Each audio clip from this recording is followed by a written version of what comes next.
Hey y'all, what's up? It's Loren LoRosa letting you know that when it comes to accident or injury cases, Top Dog Law is a name that you should know. Whether it's a car wreck, slip and fall, construction site injury, don't play games with your future. Top Dog Law doesn't settle for those lowball answers. They get you top dollar, period. The call is completely free and you don't pay unless you win. So call Top Dog Law today or hit them up on Instagram at Top Dog Law or visit topdoglaw.com. These are real cases. You get real results. Top Dog gets it done. Hold up. Every day I wake up. Wake your ass up. The Breakfast Club. Y'all finished or y'all done?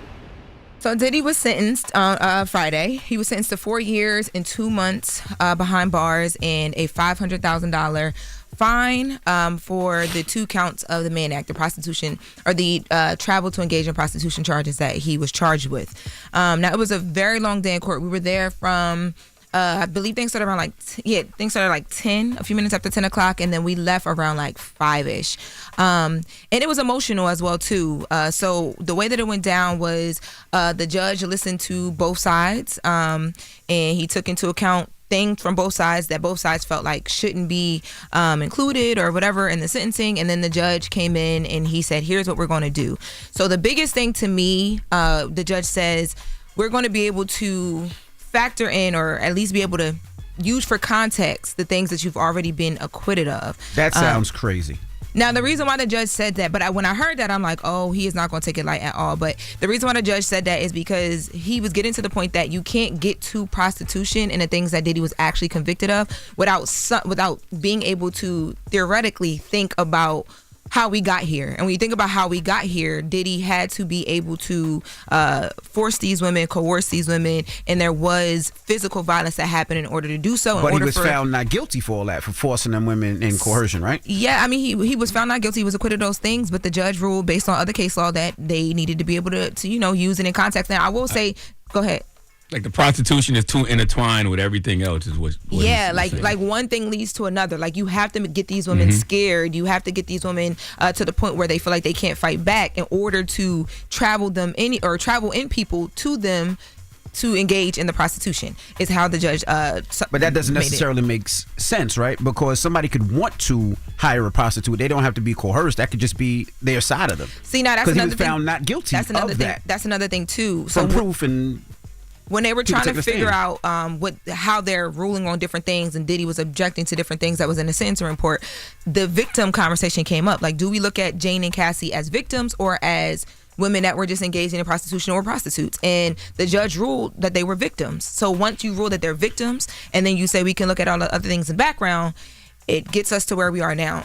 Now, Diddy's team did say right then and there when the judge said that they objected to it, they said that they felt like it was not fair because he has been acquitted of these things. They also, I mean, I could tell by the conversation they were having in the room with the judge that meant that they were going to appeal it, which they did talk about outside of court. But I do want to mention that the kids also spoke in court. When I say the kids, I mean Christian Combs, Justin Combs, Quincy, Diddy's 2 twin daughters, and his daughter Chance spoke. And oh my God, Christian was the first one that started kind of tearing up, but when them girls started speaking, when his daughter started speaking, I don't think there was a dry eye in the court. And the judge thanked them for their words. He also watched the video that we played up here on air before I went to court, and he said that he took that into deep consideration, the fact that Diddy will be away from his family and how they'll be impacted, but that was his ruling.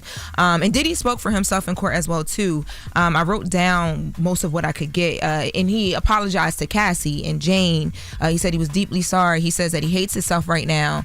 He turned to his children and his mom and he said, I apologize to you guys. I failed y'all. He started to break down when that was happening. He couldn't even look at the kids when they were speaking because he was breaking down as they were doing that as well too. And he says that, he thanks the jury for the not guilty verdict, but he also takes the Mann Act charges very seriously because that was something that the judge had said. Like, I feel like at this point you haven't even apologized or, had conversation about what you were actually convicted of. But I do think that, Diddy speaking, even though people say that the 4 years, 2 months is too much, I thought it was going to be more because the judge was very clear about, I think if I let you leave right now, you're going to do exactly what we've seen you do. The judge specifically said in court, you posted a video after the CNN beating of Cassie came out, and you said a lot of things in that video that I've heard you say here in court today when you spoke for yourself. but you at the same time months later, and you kick down doors to get to Jane and beat her and all these things. I don't believe that you're in a place that you should be releasing to the public, and my job is to protect the community right now. I think how did Diddy look in the courtroom, Lauren? At what point? I mean, he was just in general. Like, what was his overall demeanor? In the beginning, he was very involved. So he's putting on his glasses. He's reading through things. You could tell he was changing up his notes and what he was going to say, and going back over that the whole time. He needed a couple minutes before he spoke. He took some time to really think about what he was going to say. When the girls and his kids were speaking, he was super, super emotional. Hands in his face at one point.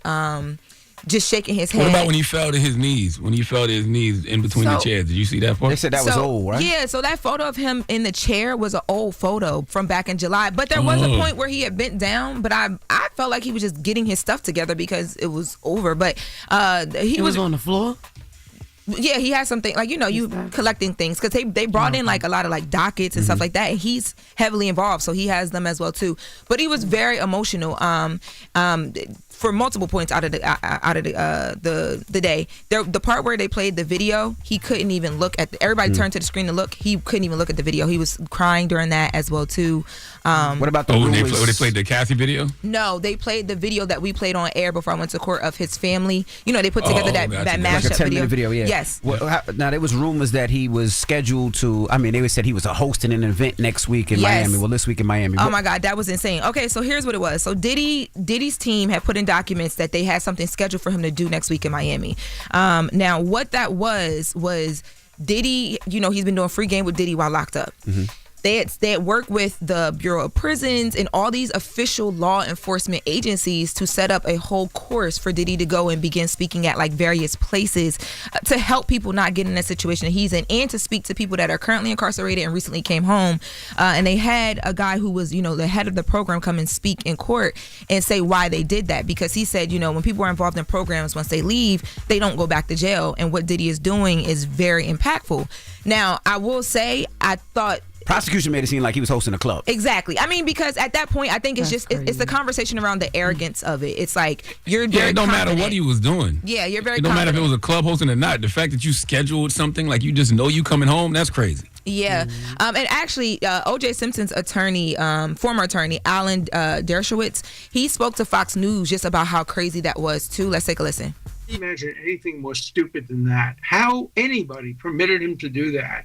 It's just a slap in the face to the judge. It's outrageous. I can't imagine any lawyer or any responsible person allowing. I would have quit the case if I had been Diddy's lawyer and Diddy had said, I'm going to make an arrangement and I'm going to make it public. I would have said, yeah, and you're going to get a new lawyer. I'm not representing somebody who is so stupid and arrogant. I mean, I'm not Dr. Kevorkian. I don't believe in walking my clients into a death chamber. And that was a kiss of death. He's absolutely right. Mm-hmm. Yeah, and he's absolutely right. Mm-hmm. Diddy's attorney, Mark Agnifilio, outside of the courthouse, they held a presser where they talked about the plan to appeal. We are planning to appeal. I want to hear them, bro. We are planning to appeal. We think we have strong bases to appeal. The strongest basis is that the jury reached a verdict on coercion. It found there was not coercion, and I think the judge said coercion today as a basis for a sentence at least a dozen times.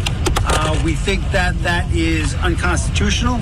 We think that a jury verdict should mean more than our jury's verdict seems to mean, and so we are planning to appeal. Now, if he was facing life...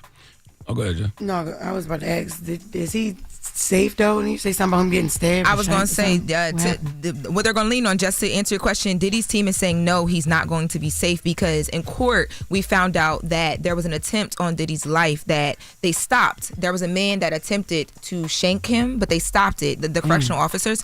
And they say Diddy didn't even want people to know that he didn't want to make it a big deal. But of course, they're having that conversation about will he be safe because of who he is and how high profile this case is. Right. They're also having a conversation. Mark Geragos Geragos spoke with TMZ, who is Mark Geragos is a high-profile attorney, a friend of Diddy's, but also the dad of Teeny Geragos, who led Diddy's defense about Diddy potentially being raped in court. And we can, that's the thing that they're having an honest conversation about, and just attacks on his life, because they say that people look at him as like a trophy or a prize, and to do something to him. Or what if other inmates hear all of the stuff that we've been hearing in the news all of these weeks, and they scared of Diddy? That's not how they presented it. I don't. But I'm just saying, what if the inmates start writing letters? Like, we scared that he gonna be in here with us. That's crazy to say Diddy's a trophy. Like, he's looked at as a trophy in jail is crazy. I mean, listen, he's a prize. He's a prize. Isn't that crazy? But even more, Charlamagne talking about the inmates gonna be scared. Like, then where they gonna put him at? For real? They gotta put him somewhere. I don't think Diddy gonna be in population anyway. But I mean, listen, man. All I know is this: if you was facing life and you beat those charges, then you was facing 20 and prosecution wanted 11, and you end up getting 4 with 13, 14 months time served. Man, you need to take that and go sit down and handle your business. I hope Diddy takes this time to beat his drug habit. I hope he takes this time to do some real healing work, and I hope he comes home and becomes a better person. My whole thing is I just want the judicial system to be fair, right? It seems to me, and I'm not a judge, I'm not an attorney, but what I've been reading and what I've been reading from other attorneys, it seems like that judge based things off things he necessarily wasn't supposed to.